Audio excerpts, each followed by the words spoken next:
আপনাদের সকলকে আমি আবারও আমন্ত্রণ জানাচ্ছি আজকের ক্রিমিনাল ল এর উপর এই আইন বিষয়ক অনুষ্ঠান ক্রিমিনাল জাস্টিস প্রোগ্রাম দেখবার জন্য। আমি আজম এন্ড কো সলিসিটার্স এর principal solicitor Shafiul Azam.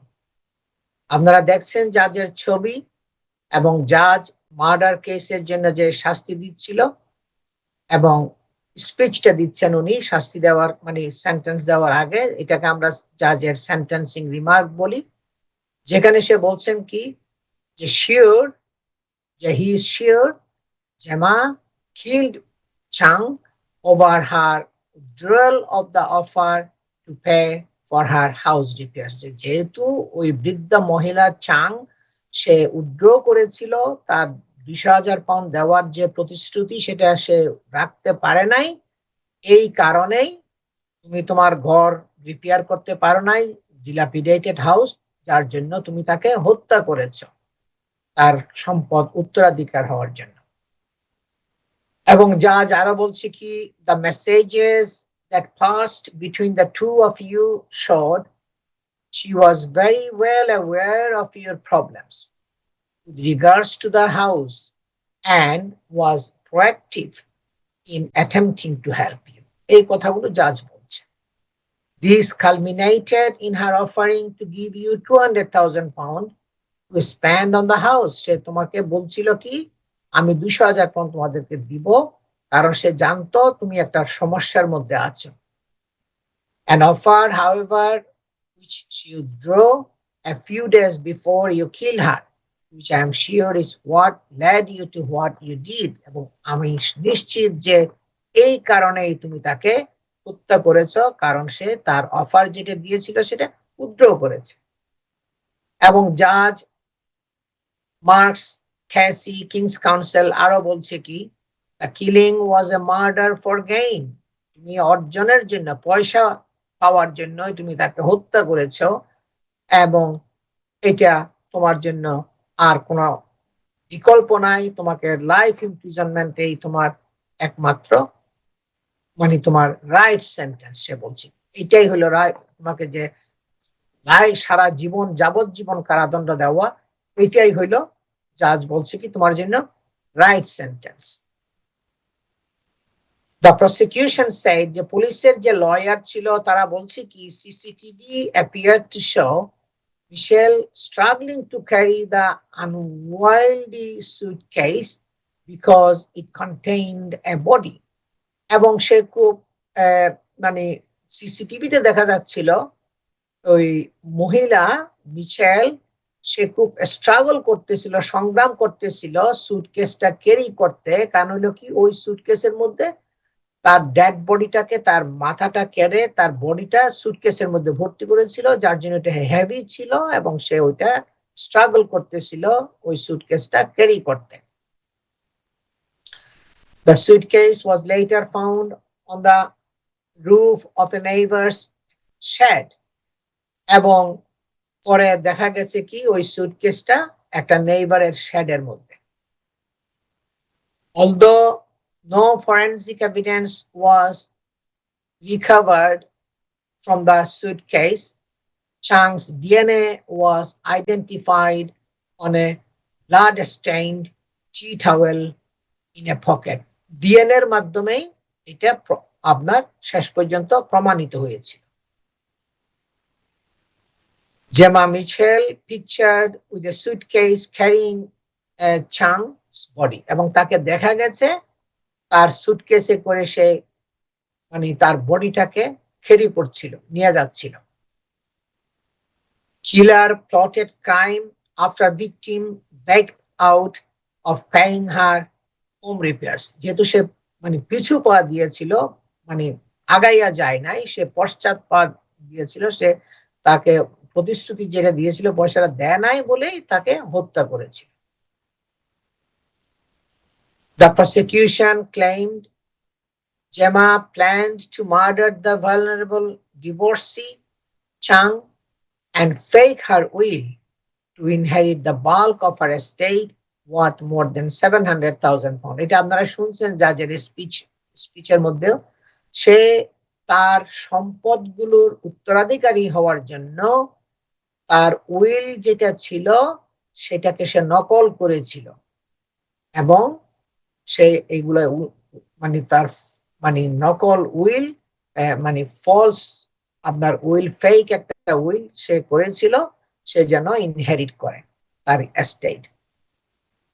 The 38-year-old came up with a plan after Miss Chang backed out of giving her 200,000 pounds to pay the repairs cost to Michelle's 4 million pound dilapidated family house. Juror we are told. এবং জুরিকে বলা হয়েছিল কি যে এই বৃদ্ধ মহিলা সে তার 200,000 পাউন্ডের যে প্রতিশ্রুতি দিয়েছিল তার ঘর রিপেয়ার করার জন্য সেটা দেয় নাই. তার 4 মিলিয়ন পাউন্ডের যে বাড়ি আপনার উইলিসডেনের মধ্যে ওইটা একটা ডিলাপিডেশন, ওইটা খুব জরাজীর্ণ অবস্থায় ছিল এবং যার জন্য সে আপনার এই বৃদ্ধ চাইনিজ মহিলাকে হত্যা করেছিল. এই ঘটনাগুলো একের পর এক আপনার জাজ বলছে তাকে সেন্টেন্সে রিমার্ক করেছিল এইগুলো বলে তাকে সেন্টেন্সে দেওয়ার আগে এই সমস্ত কথাগুলো জাজ বলে যাচ্ছিল. আমি কন্ট্রোল রুমকে রিকোয়েস্ট করব আপনারা এখন জাজের স্পিচটা বাকি অংশটুকু প্লে করেন please.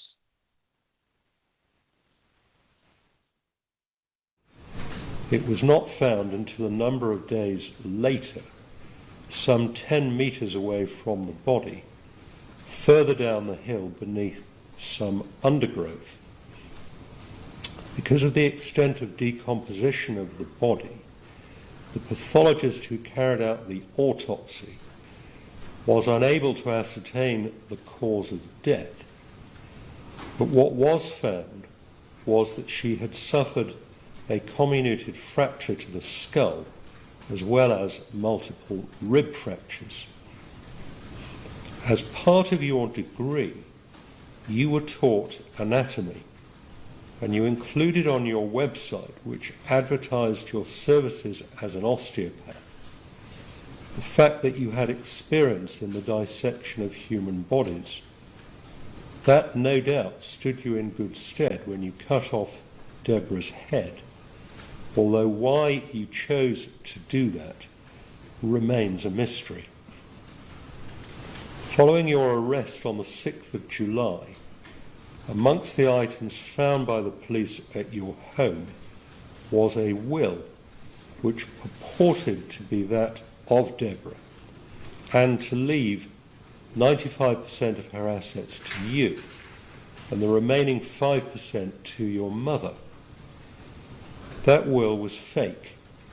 It was written by you and it contained signatures of Deborah and 2 witnesses, each of which had been forged by you. One of the persons whose signatures you forged was that of a man by the name of Virgil Georgita, an erstwhile neighbour of yours who had died some months earlier. Following his death, you had managed to gain access to his room, and you took from that room various papers of his, including his passport, as well as his mobile phone. A short time later, you rang the phone company, pretending to be him, giving his name and date of birth, and you had the phone reactivated. It was his phone rather than yours that you used to book the hire car, and it was his phone that you took with you on the trip to Devon, leaving your own at home. Moreover, the evidence of the handwriting expert was that his purported signature on the will had been copied from his passport, which you had removed from his room. Quite apart from anything else, I am driven to the conclusion that you are extremely devious. I said at the outset of these remarks that I would return to the issue of mitigating and aggravating features. The sole mitigation is that you are effectively a woman of previous good character, although given the gravity of your crime, in my judgment, that entitles you to only a very modest discount. As to aggravating features, there are the following.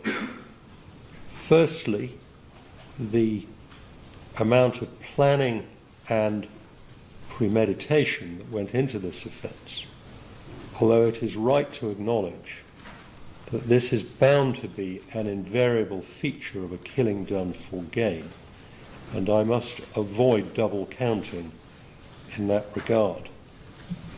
Secondly, there is the issue of Deborah's mental and physical vulnerability, to which I have already referred, and of which you were very well aware. Thirdly, there is the chilling aspect of what you did to and with her body after you had killed her. You have shown absolutely no remorse, and it appears that you are in complete denial as to what you did, notwithstanding what, in my judgment, amounted to overwhelming evidence against you. The enormity of your crime is profoundly shocking, even more so given your apparent religious devotion, as well as the fact that Deborah Chong was a good friend to you and had shown you great kindness.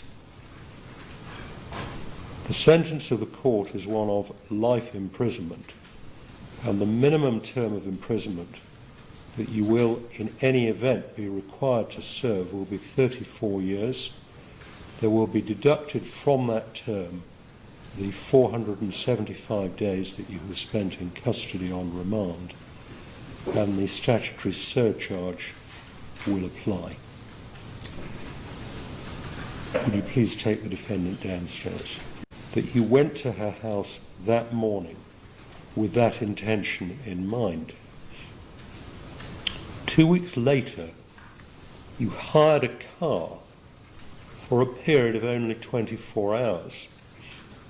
You were seen on CCTV to put that large suitcase into the hire car. It was clearly heavy, such that you needed a trolley to wheel it down the road and into the car.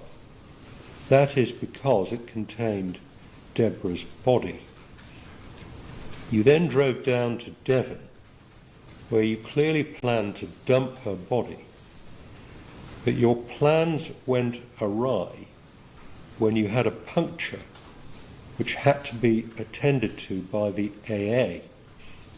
This meant that you had rather less time down there to find a place to secrete.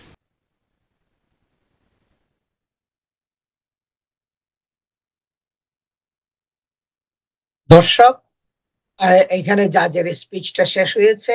আমি একটু আপনাদেরকে বুঝাইয়া বলবো কি কি ঘটনাটা ঘটেছে সেগুলো আর একটু, এবং detective chief inspector gym Eastwood বলছে কি, the motivation for Gemma Mitchell's actions was money. পয়সার জন্য সে এগুলো করেছে, and she showed a significant degree of planning and calculations as she attempted to cover up her horrific actions. তার এই ভয়ঙ্কর ঘটনাটাকে সেই ধামাচাপা দেওয়ার জন্য, গোপন করার জন্য তার যে একটা বিশাল পরিকল্পনা এবং সিগনিফিক্যান্ট যে একটা ডিগ্রি অফ প্ল্যানিং, এগুলো হইল একটা বিশাল, তার অপরাধের মাত্রাটা এতে অনেক বেশি হয়েছে, কারণ তার মোটিভেশন ছিল শুধু পয়সা। এবং the cold facts of this case are shocking. এবং বলছে কি, এই কেসের ফ্যাক্টস গুলো হইল খুবই শকিং, খুবই লোমহর্ষকর। এই কথাগুলো জিম ইস্টউড যে প্রসিকিউটর, পুলিশের যে লয়ার, সে এই কথাগুলো বলছে। মিশেল so desperate to obtain the money she needed to complete the renovations on her house. আর খুবই সে ডেসপারেট ছিল এই পয়সাটা পাওয়ার জন্য। sought to take advantage of Deborah's goodwill, এই মহিলার, বৃদ্ধ মহিলার একটা ভালো ব্যবহার ছিল, ওইটাকে সে নিষ্ঠুরভাবে ব্যবহার করেছিল। But when Deborah changed her mind, যখন সে তার মনটাকে চেঞ্জ করেছিল, she callously murdered her and embarked upon an attempt to fraudulently obtain her estate. এবং সে তাকে মার্ডার করেছিল যখন সে তার প্রতিশ্রুতিটা রক্ষা করতে পারে নাই, এবং চেষ্টা করেছিল কিভাবে ফ্রডুলেন্টলি তার এস্টেট, তার সম্পদগুলোর মালিক হতে পারে, এইগুলোর জন্য সে চেষ্টা করেছিল। এবং during the trial, jurors viewed CCTV footage. জুরি মেম্বাররা সিসিটিভি ফুটেজ আপনার মানে দেখছিল, ওই যে কোর্টের মধ্যে সিসিটিভি ফুটেজটা আপনার প্লে করা হয়েছিল। এবং মিশেল অ্যারাইভিং এট চাংস হোম, এই মহিলা ওই বৃদ্ধার মানে চাইনিজ মহিলার ঘরে, বৃদ্ধার ঘরে আসছিল, carrying a large blue suitcase, একটা ব্লু সুটকেস ক্যারি করছিল, allegedly containing her murder kit in the morning of June 11 that year. ওই বছরে সে তার সুটকেসে করে তার মার্ডারের যে সরঞ্জাম গুলো ছিল ওগুলো হয়তো সে ক্যারি করতেছিল, এবং ওই যে বৃদ্ধ চাইনিজ মহিলার ঘরে ওই সুটকেসটা নিয়ে সে ঢুকছিল। এটা সিসিটিভিতে দেখা গেছে। More than 4 hours later, 4 ঘন্টারও বেশি পরে, she emerged from the property in Wembley. পরে ওই বৃদ্ধার ঘর ওয়েমলি ঘরের থেকে সে বের হয়েছিল নর্থ ওয়েস্ট লন্ডনে, with a suitcase appearing bulkier and heavier. যখন আসছিল তখন সুটকেসটা ছিল খালি, এবং যখন সে বের হচ্ছিল 4 ঘন্টারও বেশি উপরে, যখন 4 ঘন্টার অধিক ঘরের ভিতর ছিল, যখন বের হয়ে আসছিল, বের হওয়ার সময় সুটকেসটা যখন ক্যারি করছিল তখন দেখা গেছে যে এটা খুব বাল্কিয়ার, বিশাল, এটা হেভি ছিল, এবং এটা আগের মতো ওইরকম মানে হালকা দেখা যাচ্ছিল না। এটা সিসিটিভিতে এটা তারা মানে শো করছে আপনার কোর্ট রুমের মধ্যে। The prosecution said CCTV appeared to show Michelle struggling to carry the unwieldy suitcase because it contained a body. এবং সিসিটিভিতে দেখা গেছে কি সে একটা খুব সংগ্রাম করছিল ওই সুটকেসটাকে ক্যারি করতে, কারণ ওই সুটকেসের মধ্যে ডেড বডিটা ছিল। After the victim's lodger reported her missing, এরপরে ভিকটিমের ওই যে চাইনিজ 67 বছর বয়স্ক মহিলা, তার একটা লজার ছিল ঘরে, সে পুলিশকে বলছে কি যে এই মহিলা মিসিং, সে এখন ঘরে নাই। Michelle claimed she had gone to visit family friends, এবং সে বলছিল সে ভিজিট করতে গেছে family ফ্রেন্ডসকে somewhere close to the ocean as she was feeling depressed, এবং এই কথাগুলো তারা পুলিশকে বলছে। তারপরে on June 26 ওই বছরে she stored the body inside the suitcase. এই মহিলা মিশেল তার বডিটাকে কেটে ছিঁড়ে সুটকেসের মধ্যে ভর্তি করেছিল, এবং ভর্তি করে বুটের মধ্যে, কারের যে ব্যাকে যে বুট আছে বুটের মধ্যে রাখছিল, অফ এ হায়ার কার, একটা হায়ার করছিল কার, and drove to ডেভন, এবং সে তখন ডেভনের দিকে ড্রাইভ শুরু করেছিল, যাত্রা শুরু করেছিল ডেভনে। এগুলো মানে খুবই প্যাথেটিক আপনার ঘটনা, কিভাবে সে হত্যা করেছে। এবং অ্যান্ড্রু যখন পথে যখন যাচ্ছিল the Volvo blow a tyre, তার ভলভো কার যেটা ছিল টায়ারটা আপনার ব্লো আপ করছে। And Michelle was forced to drive into a service station and call for assistance. তখন তার কোনো উপায় ছিল না, যেহেতু কারটা পাংচার করছে, ব্লো আপ করছে টায়ার, সুতরাং তার কোনো উপায় ছিল না আপনার কে কল করা। তখন তারা একটা গ্রোসাম, একটা ভয়ঙ্কর কিছু তারা আবিষ্কার করলো। তারা আপনার এই যে এই মানে এর মানে অটোমোবাইল লোকজনরা তারা দেখছিল এটা খুবই স্মেল, এবং ওখানে তারা ওই মহিলাকে তারা খুবই একটা মানে আনইউজুয়ালি খুবই একটা কনফিউজড দেখা যাচ্ছিল, সে নর্মাল দেখা যাচ্ছিল তাকে। ওগুলা কিন্তু তারা তখন এটা করতে পারে নাই, ডিসকভার করতে পারে নাই। The repairman called to change the wheel described Michelle's confused demeanor, এবং তার মানে ব্যবহারগুলো ছিল খুবই কনফিউজড একেবারে, and a very odd nasty smell inside the vehicle. গাড়ির ভিতর থেকে একটা খুবই একটা নাস্টি স্মেল আসছিল। এটা আপনার এর অটোমোবাইল অ্যাসোসিয়েশনের যারা আসছিল গাড়িটাকে রিপেয়ার করার জন্য, তারা এগুলা বলছে এবং কোর্টে এগুলো শুনছে, জুরি মেম্বাররা এগুলো শুনছে। সেন্ট্রাল ক্রিমিনাল কোর্ট আপনারা জানেন, ওল্ড বেইলি সবচাইতে বড় কোর্ট এই দেশের মধ্যে, সবচাইতে বড় বড় বিশাল যেগুলো কেস গুলো আছে, মার্ডার কেস গুলো এবং সিরিয়াস নেচার কেস গুলো ওল্ড বেইলিতে হয়। Jurors heard that none of the people who came to her aid saw the large blue suitcase in the boot. যারা তাকে হেল্প করতে আসছিল তারা কিন্তু কেউ দেখে নাই। এই কথাগুলো কিন্তু অনেক মানে এই ওল্ড বেইলিতে সেন্ট্রাল ক্রিমিনাল কোর্ট, যেটা আমার অফিসের একদম পিছনে সেন্ট্রাল লন্ডনের মধ্যে, আমার অফিস থেকে মানে সামান্য দূরে, ওখানে মানে বিশাল মানে লোকজন ছিল, অনেক লোকজনের মানে উপস্থিতিতে অনেক নিউজ পেপারের লোক, টেলিভিশনের লোক এগুলো শুনছিল, কারণ এটা প্রায় সব জায়গায় এগুলো পাবলিশ হয়েছিল, এবং suggesting she had stashed it somewhere nearby. এবং যেহেতু তারা বুটের মধ্যে যারা আসছিল তারা যেহেতু এটা পায় নাই তার গাড়ির মধ্যে, এতে তারা মনে করছিল কি সে এটা কোনো একটা জায়গায় এই সে মানে লুকাইয়া রাখছিল, কোনো জায়গায় এটা থ্রো করছিল, কোনো জায়গায় একটা এটা কেউ না দেখে মতো এক জায়গায় রেখে দিয়েছিল। আসলে সেটাই হয়েছিল, কারণ ওইটা পরে পাওয়া গেছে আপনার একটা ফুটপাতের মধ্যে, স্টেপস এর অনেক নিচে তার হেডলেস বডিটা পাওয়া গেছে, এবং বডিটা দেখা গেছে মাথাটা নাই, কাটা।